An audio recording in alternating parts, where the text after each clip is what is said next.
ہمارے باوا کو سب دکھ جاتا ہے، میرے پیر صاحب نے بتایا ورنہ تو میں گیا تھا کام میں سے۔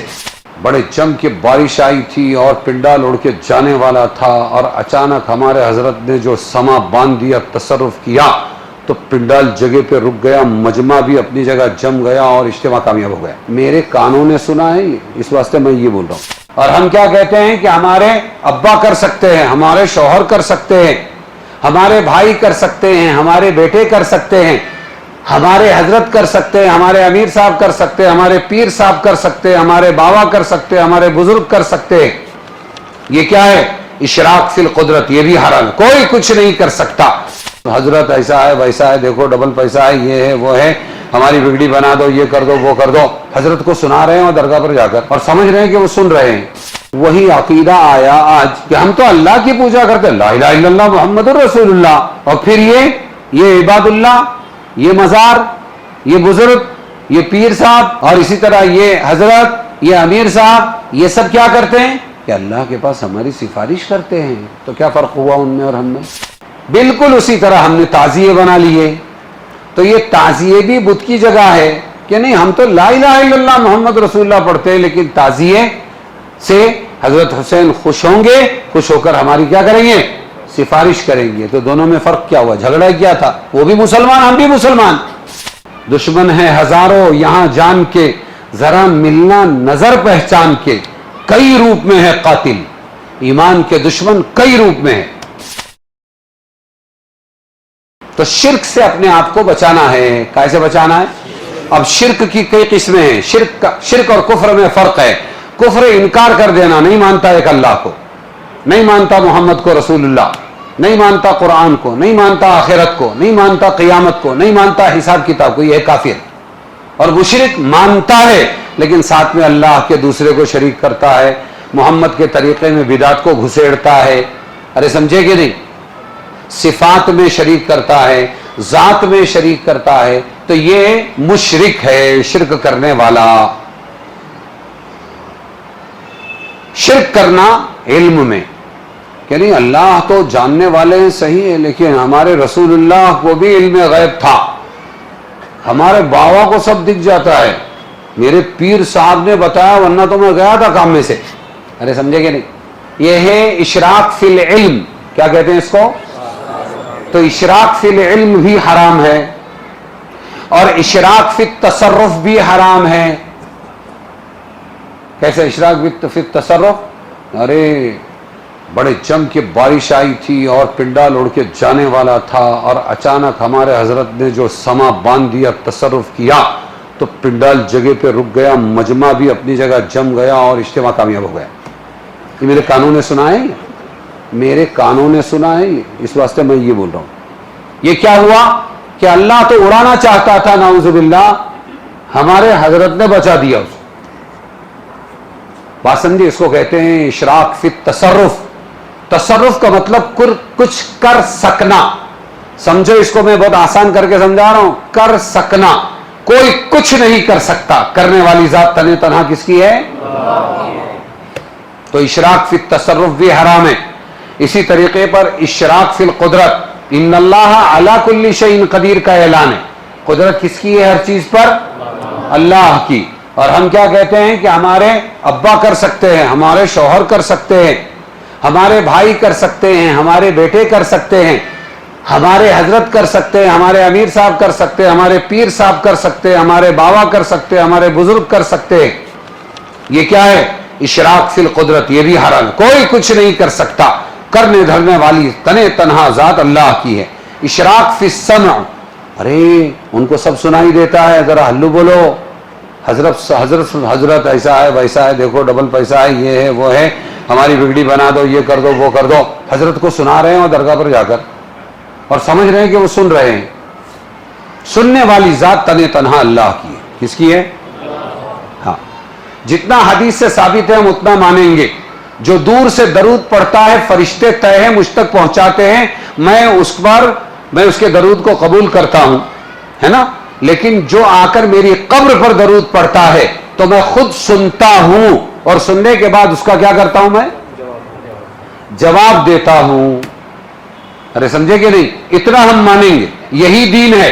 کہ جتنا حدیثوں سے اور قرآن سے ثابت ہے اتنا مانو، اس کے آگے مت مانو. اسی لیے عرب یہ کہتا ہے اللہ حاضر و ناظر ہے، یہ بھی مت مانو، کیونکہ کہیں یہ بات ہے نہیں. سمجھے؟ ہاں، تو ولی حاضر و ناظر ہے، ولی سن رہے ہیں؟ بالکل نہیں. جتنا قرآن میں آیا اتنا ماننا ہے، اس کا نام دین ہے. باقی کیفیت اللہ کو معلوم ہے. بصر، ہاں ہمارے بزرگ دیکھتے ہیں تو اشراق فی البصر سے بچو، کہ اللہ ہی دیکھتا ہے، وہ بصیر ہے، باقی کوئی بصیر نہیں ہے. سمجھ میں آیا؟ اسی طرح عبادات میں شرک، ریاکاری شرک ہے. اللہ کو بھی بتا رہا ہے، مخلوق کو بھی بتا رہا ہے. پھر عبادتوں میں شرک کر رہا ہے، دعاؤں میں شرک کر رہا ہے. تو وہ لوگوں کا جو اصل جھگڑا تھا وہ بھی اللہ کو مانتے تھے. مشرکین مکہ جو جھگڑا تھا اصل میں وہ جھگڑا یہی تھا. وہ کہتے تھے کہ ہم نے جو یہ 360 پال رکھے ہیں اللہ کے گھر میں، یہ حبل ہے، یہ لات ہے، یہ عزا ہے، یہ ہمارے بت ہے، یہ قبیلے کا ہے، یہ فلانا ہے. یہ کیوں ہے؟ کہ اللہ تو ہے لیکن اللہ تک ہماری سفارش لے کر جانے والے یہ بت ہے. ہم ان کی پوجا نہیں کرتے ہیں بلکہ ہم ان کو اللہ کے یہاں سفارشی بناتے ہیں. ما نعبدهم الا ليقربونا الى الله زلفا، یہ ان کا دعویٰ تھا. ما نعبدهم، ہم ان کی عبادت نہیں کرتے الا مگر اس لیے لیقربونا، تاکہ ہم کو قریب کرے الى اللہ، اللہ کے پاس، محبت میں، الفت میں، قربت میں. وہی عقیدہ آیا آج کہ ہم تو اللہ کی پوجا کرتے، لا الہ الا اللہ محمد الرسول اللہ، اور پھر یہ عباد اللہ، یہ مزار، یہ بزرگ، یہ پیر صاحب، اور اسی طرح یہ حضرت، یہ امیر صاحب، یہ سب کیا کرتے ہیں کہ اللہ کے پاس ہماری سفارش کرتے ہیں.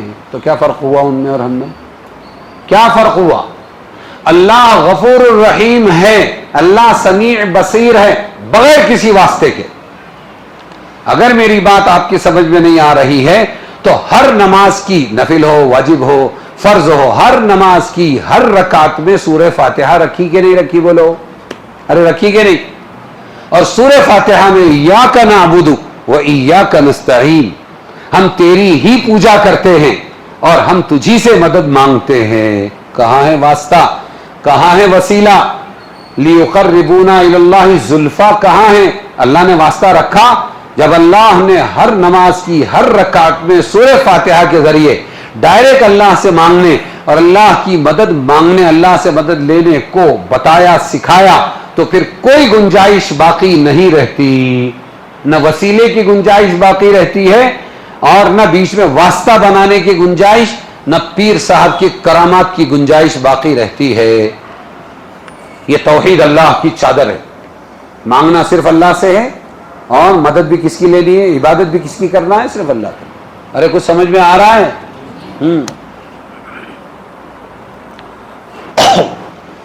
تو وہ بتوں کی پوجا کرتے تھے اور کہتے تھے کہ نہیں، یہ بت ہمارے معبود نہیں ہے، معبود کے پاس ہم کو قریب کرنے والے ہیں.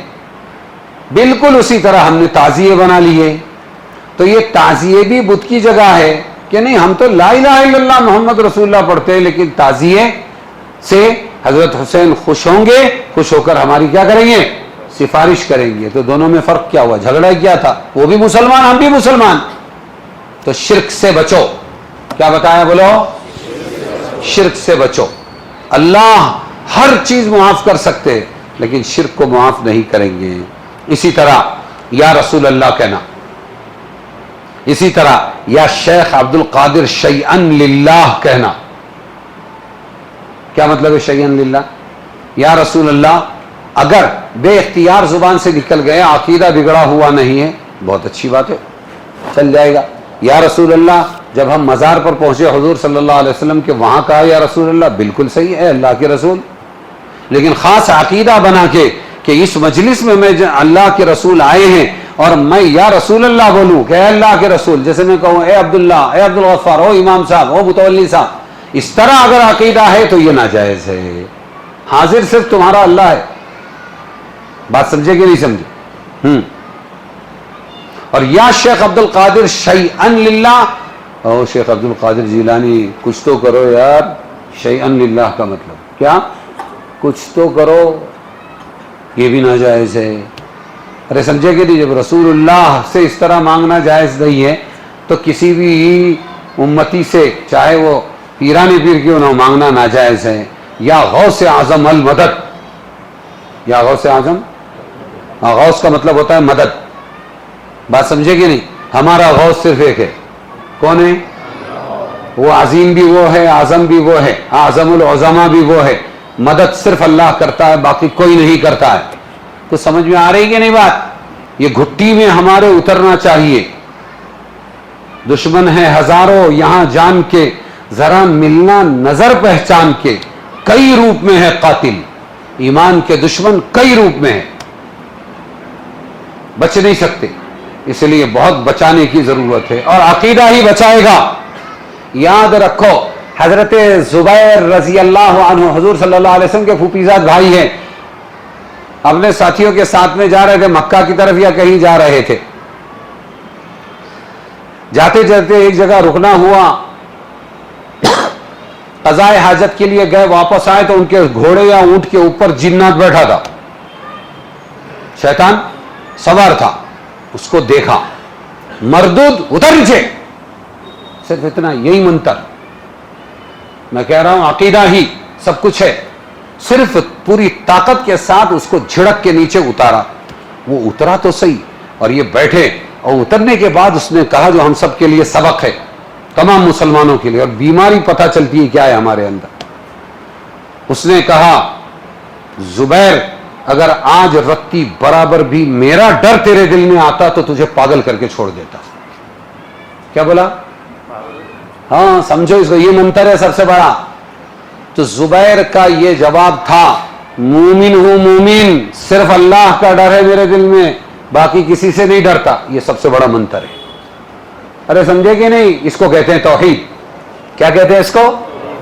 ہاں، آج جتنی امت مر رہی ہے، جتنی مسلمان عورتیں مر رہی ہیں، جتنے مسلمان مرد مر رہے ہیں، یہ توہم میں، وہم کا شکار ہو کر مر رہے ہیں کہ اللہ کے علاوہ بھی کوئی کرنے دھرنے والا ہے۔ اس لیے جلاد بیٹھے ہیں چھری لے کر، ستور لے کر، اور یہ جا جا کر وہاں ذبح ہوتے جا رہے ہیں۔